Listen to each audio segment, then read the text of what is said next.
Может, и да. Там когда мы ждали, да.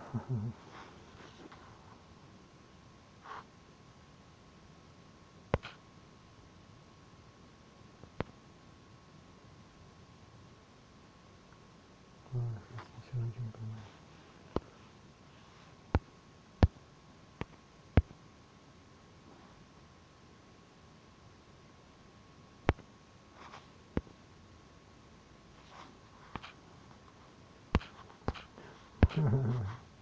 Ну нет, блин, не понимаешь, как.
эта штука. Ладно, ладно.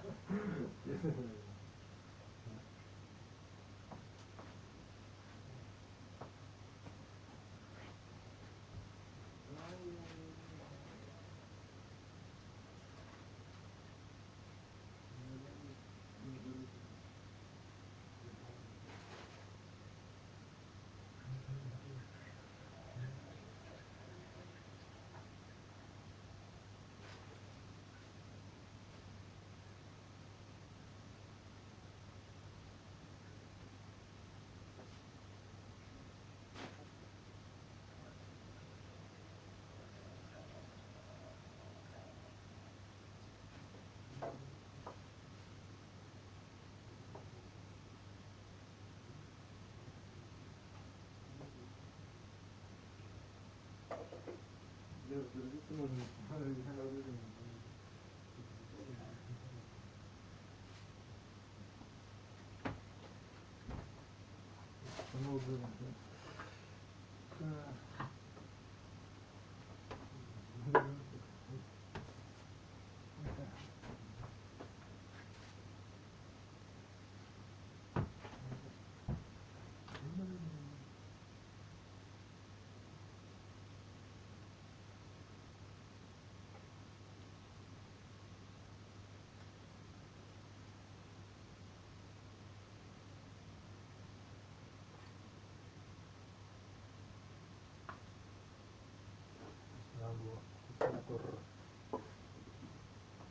Опа! Торович, Торо.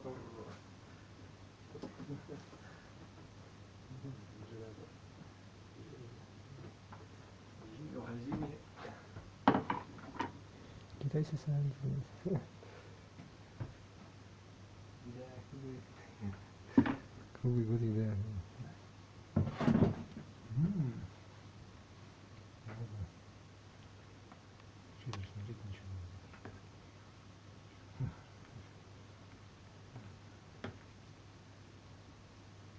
Ну, дорога. Что-то большое. Ладно. Ну и чё там мопс и лайф? Где люди?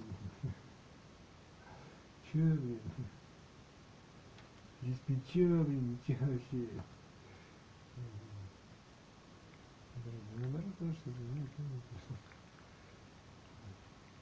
Кстати, это тоже интересно, да? Может и так профессионально делать. Да.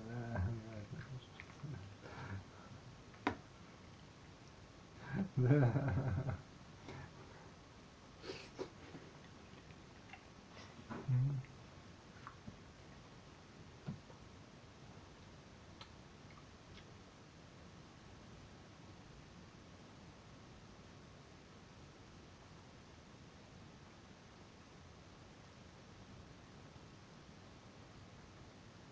Ты блин.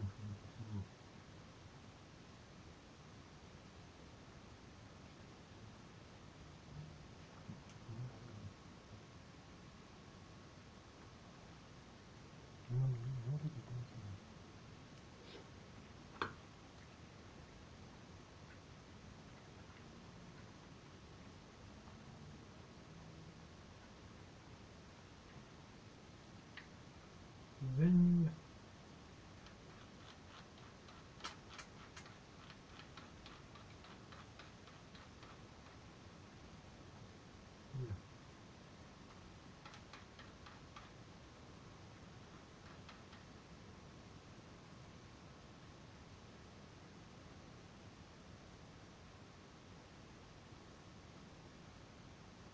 Chopin. Chopin.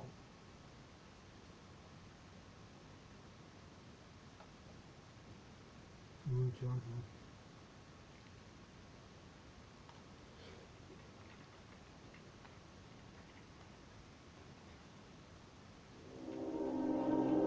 So many times the fates have tested you.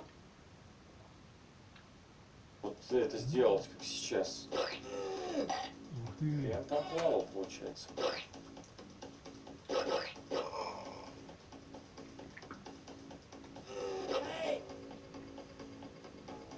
Джин второй.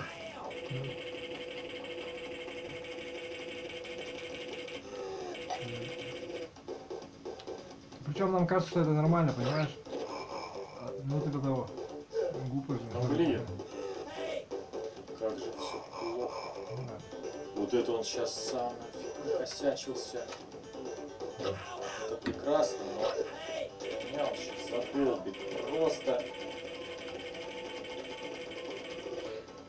ужасно.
I've known UNICEF for so many years and total trust in them. I did emerge from the last war along with hundreds of thousands of other children in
want a catchy melody? I got you. Do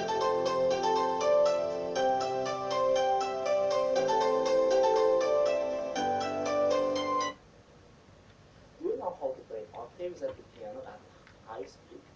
How to play octaves at high speed and at a high level performance is something very difficult to do on the piano, and in this video we're going to talk about some of the steps for you to be able to improve on this very important technique. When it comes to the piano technique, one of the most important things is to minimize motion, because when you do a too wide motion, it means that you are going to have less speed overall, and because of that, the first thing that we are going to take a look is how to minimize the motion in order for us to be able to play the octaves. So the first step is that we want to avoid going back and forward by too much, something like this, like moving the elbow too much, and because of that, the first step is to think that whenever you're going to have something here around the black keys, before striking the black keys, you are going to put the octave in which you are going to hit the white keys with your thumb close to the black keys. So what I mean by that is that, let's say that you're going to play something like this. So you're going to have a mixture between white keys and black keys, and what we are going to end up doing here is that instead of going backwards in the white keys and forward in the black keys and doing something like a very crazy motion like this, you are going to put your thumb very close here to the black keys, and then you are going to be able to minimize the motion. So whenever you are going to play with the white keys, you are going to place your thumb very close to the black keys. And the second step for minimizing motion is that you should be able to play without moving by too much, by going too upwards and too downwards like this. So you don't want to go like super high here on the black keys and super down here on the white keys. And because of that, what you are going to do is that you can think about a low position of the wrist here on the black keys and a high position of the wrist here on the white keys. So if you think about doing the opposite way, it would be something like this, like a high position of the wrist on the black keys and a low position here on the white keys, and you will end up doing something like very crazy, like, and this is something that we don't want. So you can think about going with a low position of the wrist on the black keys and a high position of the wrist here on the white keys. And for you to be able to do this, it's very important to take into consideration about which part of your fingers is going to be in touch with the keyboard whenever you are playing with the white keys or black keys. So what you can think about is that here on the white keys, in order for you to be able to have a higher position of your wrist, you have to play with the tip of your fingers here, like on the tip of your fingers, and whenever you are going to play with the black keys, you are going to go with a more flattened position of your fingers. So this is a flattened position of your fingers, and here is tip. This is flattened, tip, flattened position, and tip of the fingers. And so hold on, because we are not finished yet. But if you like this kind of content, don't forget to subscribe, and if you have any kind of suggestion for videos, tips, and you can comment down below. Okay, so if you're not subscribed yet, subscribe and hit the notification bell so that you don't miss anything on this kind of thing about the piano technique. The other thing that I want to talk about how to play the octaves is that you should not move just by the means of your wrist, because like here is your first here, like on the top of which, and a low position of the wrist on the black keys and a high position of the wrist here on the white keys. And for you to be able to do this, it's very important to take into consideration about which part of your fingers is going to be in touch with the keyboard whenever you are playing with the white keys or black keys. So what you can think about is that here on the white keys, in order for you to be able to have a higher position of your wrist, you have to play with the tip of your fingers here, like on the tip of your fingers, and whenever you are going to play with the black keys, you are going to go with a more flattened position of your fingers. So this is a flattened position of your fingers, and here is tip. This is flattened, tip, flattened position, and tip of the fingers. And so hold on, because we are not this the point. What you can think about is that here on the white keys, in order for you to be able to have a higher position of your wrist, you have to play with the tip of your fingers here, like on the tip of your fingers, and whenever you are going to play with the black keys, you are going to go with a more flattened position of your fingers. So this is a flattened position of your fingers, and here is tip. This is flattened, tip, flattened position and tip of the fingers, and so not only because we are not finished yet, but if you like this kind of content, don't forget to subscribe, and if you have any kind of suggestion for video tips, and you can comment down below. Okay, so if you're not subscribed yet, subscribe and hit the notification bell so that you don't miss this kind of thing about the technique. The other thing that I want to talk about how to play the octaves is that you should not move just by the means of your wrist, because something very common is that a lot of people try to play the octaves just like this with the wrist, which is not wrong, but if you want a big sound and a high speed, you can look for someone like Maratovich, how Maratovich plays the octave. She never plays like, you know, like she might do this kind of thing when she's just repeating the octaves, like on Hungarian Rhapsody number 6. But whenever she's playing something like the Tchaikovsky Concerto, she's never doing just with the wrist motion, and she's always using the forearm as well. And she's always using the forearm and the fingers as unit. So in order for you to be able to play the octaves, instead of playing just by bouncing from the wrist, you're going to bounce from your whole forearm. So which means that instead of this motion, like, you know, like this is the wrist motion, you're going to move like, so you're going to use all of that at the same time.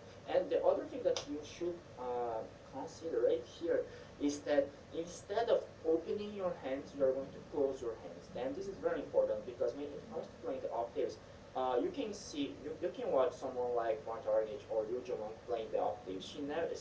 They never play like this, like opening the hands by like doing, you know, like she never stretches the finger in order to play with the octaves. But what they do is something like this, in which is kind of like an octopus movement, you know, like, so it is kind of grabbing the keys, you know, and before striking the bottom of the keys, you have to release the muscles in your forearm, because if you do not that, you are going to get injured over time, okay? And of course, we don't want this kind of thing. So you have to release before muscles in, and before striking the bottom of the keys, you have to release the muscles in your forearm, because if you do not that, you are going to get injured over time, okay? And of course, we don't want this kind of thing. So you have to release before going to reach the bottom of the keys, and you want this kind of movement.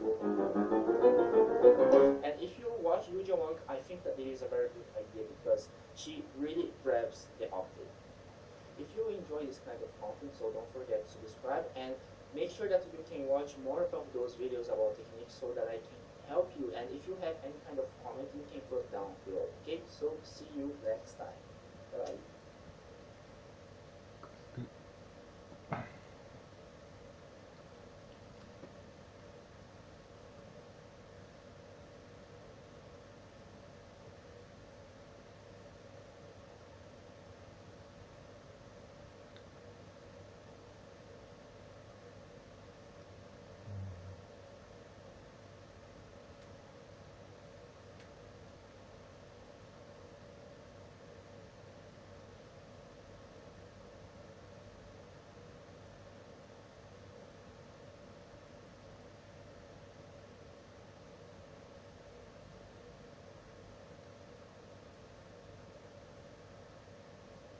Today we begin a slightly different portion of our course. We'll be talking about the periods in the history of music, beginning with the Middle Ages. And I put the names of those periods that we will be covering in our course up here on the board. Obviously, medieval, Renaissance, Baroque, classical, Romantic, Impressionist, Modernist, and we could even add to that postmodernist now, and probably throw into that popular music in a general way. We're going to begin here with Gregorian Chant, talking about the traditional music of the Roman Catholic Church. We will not be promoting in here the values of the Roman Catholic Church any more than we promoted the values of the Jewish religion when we listened to klezmer music, or the Islamic religion when we listen to the Adam, or we will not, in fact, be promoting the Lutheran tradition when we deal with Bach next time. This ain't religion in this course, this is art.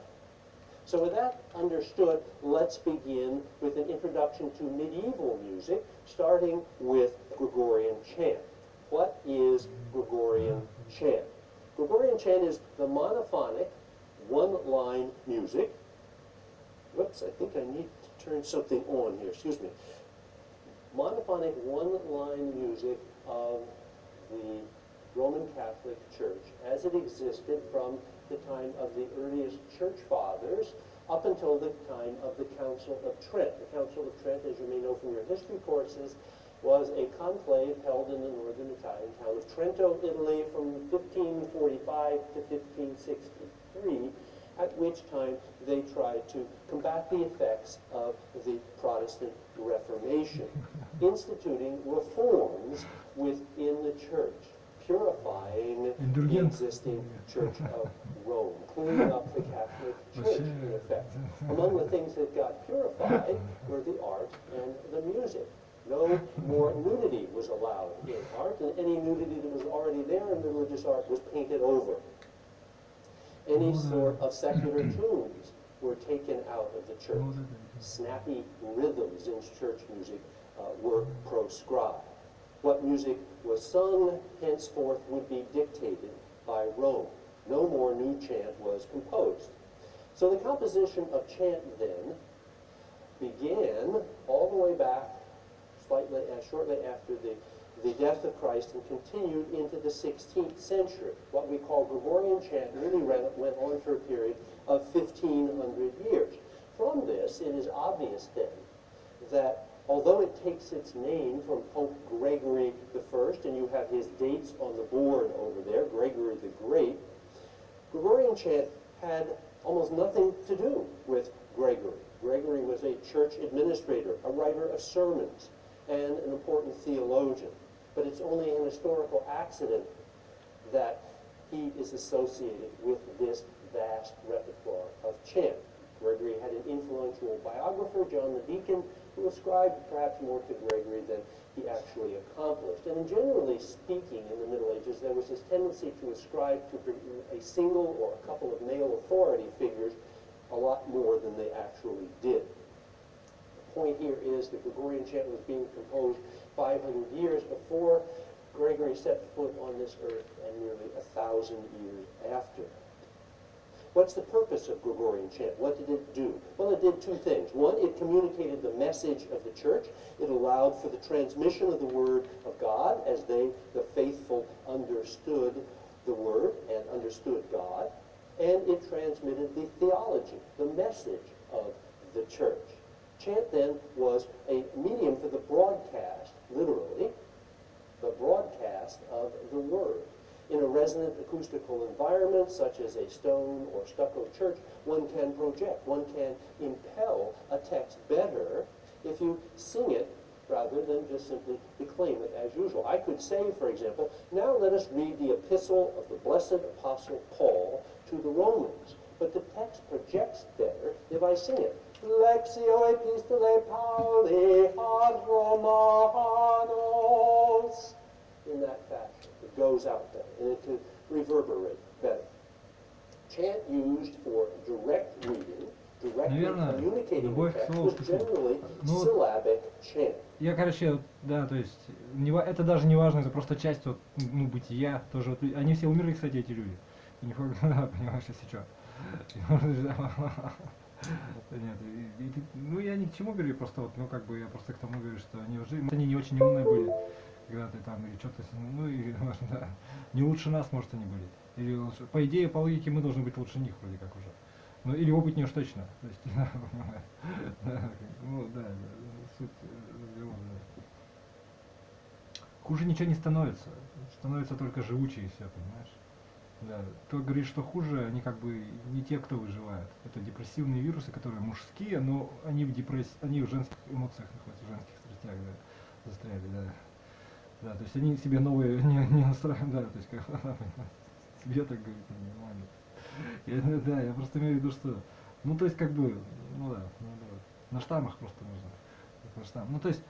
Ну то есть, короче, ничего там хорошего нет, за это держаться не надо. За депрессивность там и такое, да, за душевное чего-то там. Ведь, ну, если ты мужчина. А женщине это что? Тебе нравится, что ли, в таких стадисах пребывать? Чего там хорошо-то? Наверное, понимаете. Кто меня угомонит, так ты не гомонись, сама просто для начала, а потом кто-нибудь того угомонит, что обязательно что ли гомонить? Ну, тебя понимает просто. Рыпаться не будешь, да как-нибудь, не знаю. Ну ладно, значит нет, значит наоборот. Это все лишь слова, понимаешь? То есть, да. То есть, ты понял меня, да? Ловить не за что меня, ловить не за что, наоборот. Ну, надо себе так говорить, да. Нет. Ну, да, на себя так думал просто. Да. А, ну это, да. Не, ты не понимаешь. Просто, ну как бы люди стремились к чему-то, к кому-то идеалу, да. Люди хотели что-то душевное, да, то есть для чего, откуда все это, понимаешь? То есть, да, что-то было не так, поэтому, да, люди чувствовали дискомфорт, думаешь, или что, да, не знаю, не, ну вот наоборот, да, ну, это долгий разговор, и тут просто, да, это нет, я сам, как сказать, не ненавистник религии, просто какой-то адекват, да, то есть, ну смотри, то есть, ну она же самое говорит, да, типа, ну, воздействие на душу, на спирит, на эмоции, да, чтобы тебе вдохнуть, чтобы на психологию, на психику, глубинные слои.